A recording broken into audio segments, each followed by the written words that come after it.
Sir Walter, may I request you to your Now functioning? Thank you.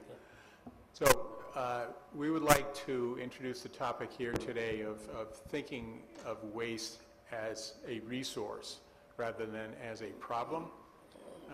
In general, the economics required to make sense out of waste collection means that it needs to find a useful place in the value chain rather than simply being disposed of. And we'll touch on some of the environmental impacts of that disposal as well. Just remember that even methane is 20 times more damaging to the greenhouse gas effects than carbon dioxide is. And materials that are left to rot and decay on their own generally produce methane. So given the constraints in time, I'll make this presentation available to anyone who would like to have it later. I'm obviously not going to be able to cover all the topics here, but let me just say that with the growth of population, packaging materials, and the way we shop and consume these days, the growth of waste is not linear with population. It goes up much more rapidly than population growth, and that's going to create an increasing problem, particularly as waste materials become more durable, as there's more plastic and coated papers that cannot be properly landfilled. And here again, as you just carefully explained to us, there are many uses for syngas that can be generated from waste materials. And since we're in a transportation mode here, I'll just remind everyone that during World War II, the Fischer-Tropsch technology was developed, which takes syngas and generates liquid fuels from that material. That is exactly the syngas that is created from a gasifier, for example. So generally speaking right now, most syngas from waste generation is being used either to produce heat or to produce electric power, but there are numerous activities underway which will promote the use of syngas into liquid fuels as well. Now, we separate global management of waste into 4 different categories. I'm not proud to tell you that Canada and the United States are not Tier 1, but at the same time, their practices are significantly more environmentally responsible than we're seeing in a number of places in the world, including, unfortunately, India. So if you look at some of the facilities in Europe, you would be surprised that they are waste disposal facilities. Switch to the other end of the spectrum in Tier 4, none of us would be proud to have one of those facilities nearby, leaching dangerous chemicals into the water table and producing insects and bird pollution as well. So from a generally Asian perspective, and more specifically India, we have highly populated regions that have really inadequate waste collection, and that's one of the biggest difficulties we have in making this an economic solution. The other factor is the moisture content. So anaerobic digestion obviously is very well adapted to sewage sludges and other highly moist materials, but gasification, incineration, generally speaking, obviously don't like high moisture contents. But at the same time, there are some terrific opportunities because the waste volumes are growing rapidly, and generally it's being landfilled in non-scientific landfills, let's be generous and call them that. And at the same time, there's an acute demand for power generation, and as we are in a, again, transportation mode here, for liquid fuels as well. So I'm not going to draw the contrasts here in the interest of time.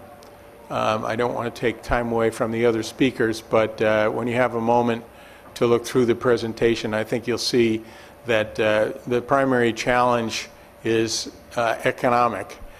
The advantage is that capital cost is relatively low in the area here, and permitting is generally significantly easier than it is in Europe or in North America. But at the same time, the electricity has a high value, but the tipping fee, as we call it, the disposal cost, is usually very low. One of the other things that we face around the world is the NGOs, the non-government organizations. Anything short of 100% recycling is not acceptable. And of course, 100% recycling is impossible. So this is a clash of cultures and to some degree generations that we need to deal with. Perfect is the enemy of progress sometimes. The media coverage is awful when you consider the alternatives, which is to continue current practices as opposed to building facilities that scientifically manage this issue. So if you look at India, there are significant advantages. The renewable energy mandate is coming on strong. Legislation has been in place for a long time. There is no landfill tax the way there is in Europe. But at the same time, the electricity value, as we'll see in some of the other materials here, is very significant and high. There are climate change advantages that you'll have a chance to look at when you have a chance to go through the details of this presentation. But as I said earlier, the focus being on CO2 emissions is great, but methane is extremely damaging compared to CO2 in the same quantity. So let's call it greenhouse gas effects rather than simply CO2, and I think we'll get a broader solution to the problem here. So clearly, private enterprise cannot manage this whole value chain. The idea of collecting, first of all, reducing the volume, and then recycling as much as possible, and at the end, we see ourselves at the end of the chain. So things that cannot be recycled are materials that we think thermal technologies should be dealing with. And that's where private enterprise can most effectively have an impact. So the reduction has to be household by household, industry by industry. The collection needs government cooperation or at least government enforcement. But at the end of that chain, private enterprise can serve an extremely valuable function if it has long enough and secure enough supply of waste material and certainty that the offtake, whether it's liquids or whether it's electric power, is going to have a long-term value. So we've got just a chart here that I think you'll find interesting to look at later. Again, the worst performer around is uncontrolled landfill with the blue line to the left in terms of its comparison to either combined cycle natural gas electric generation or thermal treatment of waste material, which are gasification, which is the two bars on the far right. You'll see that even incineration, the older technology, still has a huge effect in reduction of greenhouse gases, primarily because it's converting methane into CO2. If we can go one step further and convert that hydrocarbon material directly into electricity, that's when you gain the real advantages of the two bars on the right. So I'm going to skip the entire global impact here since we're focused on the India, and I'm conscious of me burning the time here. But suffice it to say that this is a job creator, a way to reduce emissions, and the technology is ready to go. So again, contrasting burying the problem, where you've got methane, whether the landfill is being tapped for electric power or not, you're going to have significant leaks of methane as the degradation and rotting occurs. Burning it, which is significantly better than landfills, but we can do better than that. So the picture on the right happens to be of 2 facilities in England, 1,000 tons per day each, producing electricity through combined cycle gas turbine technology directly from waste. Those 2 facilities are in construction and commissioning right now.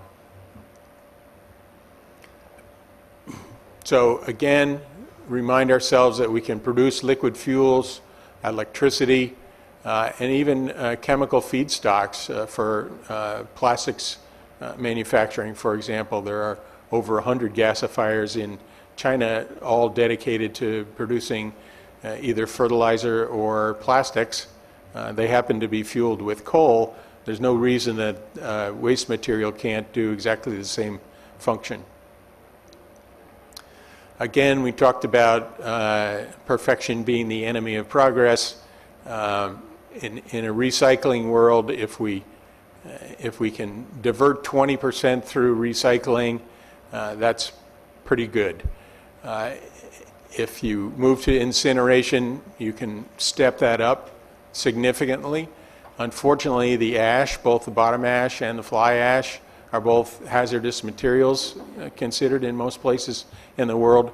If you move to an advanced thermal technologies, what you do then is you reduce that ash to a non-toxic vitrified waste, which has a recycling value, can be used as road fill material or concrete aggregate because it's completely non-leachable and stable. So again, have a look at the circular economy. We think that advanced thermal treatment plays a very important part in there. And I suspect that during other parts of our conference here, we'll be talking about the drivers, economic and policy measures here in India that are getting stronger and stronger and in fact are quite truly the reason that I'm here.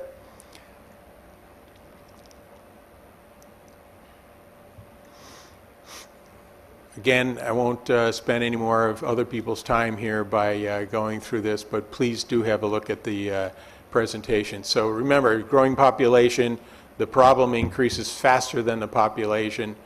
It also gives us multiple opportunities to use that waste as a resource rather than as something to be avoided. And governments who are recognizing that are very pleased with the results. So thank you for your time. Hope I didn't go too far over. Thank you very much.